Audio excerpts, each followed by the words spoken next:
दोस्तों, कैसे हैं आप? आई होप सब बढ़िया होंगे। तो आजकल आपने एक नए वायरस के बारे में तो नाम सुना ही होगा, जिसका नाम है मंकी पॉक्स, या फिर उसको एम पॉक्स भी बोलते हैं। रिसेंटली अभी WHO ने इस वायरस को एक इंटरनेशनल क्राइसिस के तौर पे बताया गया है, WHO की तरफ से। तो इसके लिए हमें इससे सावधान रहना पड़ेगा। अभी तक तो इंडिया में इसका ज़्यादा केसेस नहीं आए हैं, बट कैसा है, अफ्रीका में ये वायरस बहुत फैला है।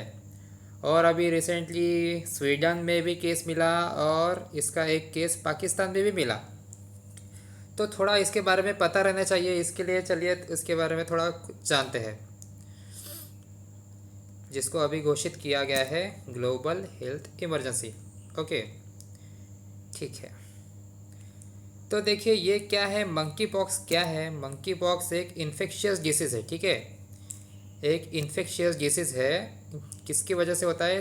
मंकी पॉक्स वायरस की वजह से। ये देखिए, ऐसे ऐसे ये होते हैं, स्मॉल पॉक्स की तरह ऐसे, ठीक है।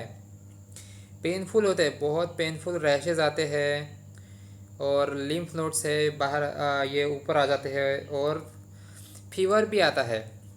ज़्यादातर लोग तो जल्दी रिकवर हो जाते हैं, बट कुछ कुछ लोग थोड़े ज़्यादा सिक हो जाते हैं, जिनकी इम्यूनिटी वीक हो जाती है। अब ये जानते हैं कि ये ट्रांसमिट कैसा होता है। तो देखिए, ये ट्रांसमिट कैसा होता है कि डायरेक्ट कांटेक्ट आने से ये ट्रांसमिट होता है। डायरेक्ट कांटेक्ट, जैसे कि अगर किसी को हो गया है ऑलरेडी, जिसकी स्किन इन्फेक्शियस है, ठीक है। तो अगर वो किसी नॉर्मल इंसान के कांटेक्ट में आएगा तो स्किन टू स्किन कांटेक्ट आएगा, तो उससे होगा, ठीक है।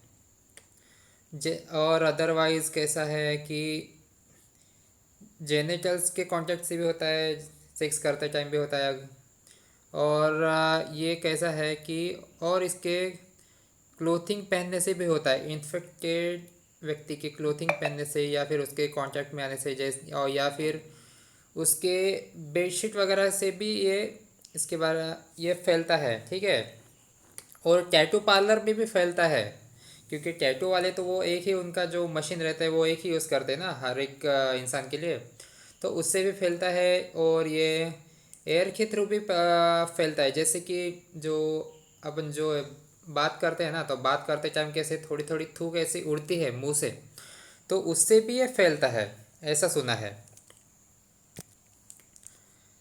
तो इसके सिम्टम क्या होते हैं? इसके सिम्टम मोस्टली कब आते हैं कि आपका एक्सपोजर होने के 21 दिन तक ये सिम्टम आपको नज़र आएंगे। मतलब 1 से 21 दिन लगता है सिम्टम नज़र आने के लिए। इसके इंडिकेशन क्या है कि कैसे पता चलेगा आपको कि ये हो गया है?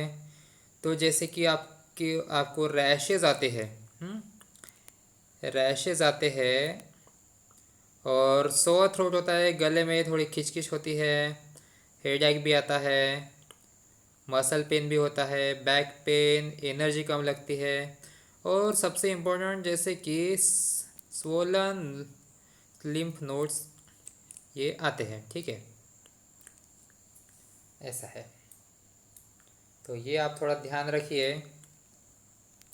लिम्फ नोड्स आते हैं, और ये सिम्टम कब तक रहते हैं? 2-4 हफ्ते तक रहते हैं, और ये लोगों की इम्यून सिस्टम वीक कर देते हैं, ऐसा है।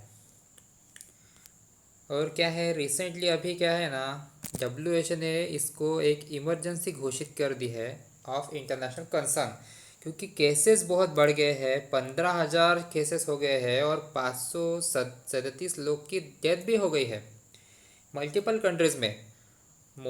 जैसे कि अफ्रीका वगैरह में हो गए हैं, अफ्रीका कॉन्टिनेंट में। पर अभी इसके केसेस स्वीडन और पाकिस्तान में भी नोटिस में आए हैं।